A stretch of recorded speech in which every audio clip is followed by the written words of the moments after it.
dari padat menjadi cair. Tetapi bagaimana dengan sifat kimianya? Apakah lilin yang cair ini bisa kembali padat lagi? Nah, coba Najila bayangkan kira-kira bagaimana? Iya Bu, bisa. Nanti kalau sudah dingin, lelehannya jadi padat lagi. Ya, betul ya. Jadi perubahan yang terjadi pada lilin yang menyala ini yaitu perubahan fisika, karena hanya merubah bentuk atau wujud saja, tetapi tidak menghasilkan sifat atau zat baru, karena lilin yang meleleh akan tetap menjadi lilin. Ketika dingin dia akan sudah kembali padat lagi. Sudah bisa dipahami? Bisa Bu. Baik anak-anak, sekarang kalian lihat layar yang ada di depan ini ya. Jadi ada gambar es batu yang mencair dan juga ada gambar kayu yang sudah menjadi arang. Sekarang kita fokus ke sebelah kanan terlebih dahulu, yaitu es batu yang mencair. Kira-kira es batu yang mencair ini apakah jika kita dinginkan kembali bisa menjadi es batu? Bisa Bu. Ya, berarti bisa kita simpulkan ya bahwa es batu yang mencair merupakan perubahan fisika. Bisa dipahami anak-anak? Bisa Bu. Ya, bagus, pintar ya. Selanjutnya kita beralih ke arang. Nah, bentuk sebelum arang ini adalah kayu. Kira-kira arang ini apakah bisa dikembalikan wujudnya menjadi kayu? Tidak bisa Bu. Ya, kira-kira kenapa tidak bisa, Radifa?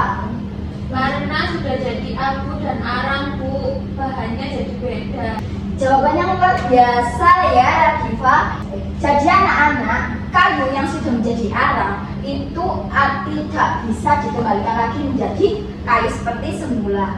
Nah, ini artinya terbentuk satu sifat zat baru yang berbeda dari zat sebelumnya. Nah, inilah yang disebut sebagai perubahan kimia, yaitu perubahan yang menghasilkan zat baru dengan zat yang berbeda dengan zat sebelumnya. Nah, kayu dan arang keduanya sama-sama mudah terbakar. Tetapi apakah arang ini bisa kita kembalikan menjadi kayu? Tidak bisa ya.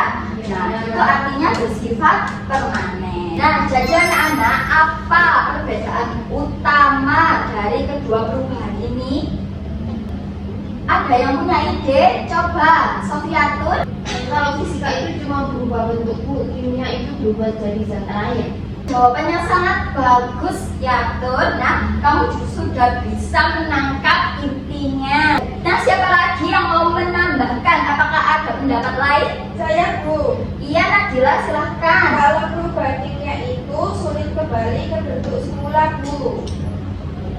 Nah, tepat sekali ya. Jadi kita sudah bisa merumuskan bersama-sama ya bahwa perubahan fisika adalah perubahan yang tidak menghasilkan zat baru dan tidak bersifat permanen, jadi bisa kembali seperti sedia kala. Contohnya ada apa? Es batu mencair ya. Lalu perubahan kimia adalah perubahan yang menghasilkan zat baru dan bersifat permanen, jadi tidak bisa kembali ke bentuk semula. Bisa dipahami anak-anak? Bisa Bu. Nah, sekarang dilihat ya layar yang ada di belakang ibu. Tadi pagi Radifa bilang sarapan roti bakar. Nah, di sini ada video pembuatan roti panggang. Kira-kira pembuatan roti panggang ini termasuk perubahan apa? Kimia Bu. Kenapa kimia? Kenapa tidak fisika? Coba ya Tur. Ya, dari tadi ngelamun saja. Nah, kira-kira roti yang sudah dipanggang ini apakah dapat kembali menjadi adonan? Tidak bisa Bu. Ya benar ya, tepat sekali. Jadi roti yang sudah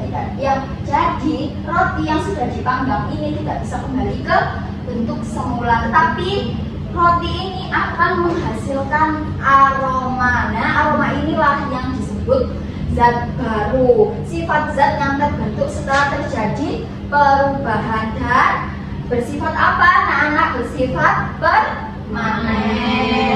Ya, betul. Jadi anak-anak, ilmu ini bisa kita simpulkan bersama-sama bahwa sebelum kita mencari perubahan, kita harus mencari tanda-tandanya terlebih dahulu. Nah, ini bisa kalian gunakan kalau kalian ingin menjadi seorang ilmuwan, ya, kalau kalian ingin memanfaatkan atau menemukan teknologi baru agar kalian tidak cepat basi, itu bisa ya. Besok yang mau masuk ke kalian bisa masuk ke yang mau ilmuwan lah, atau farmasi itu juga bisa, ya. Bisa dipahami anak-anak? Bisa, Bu.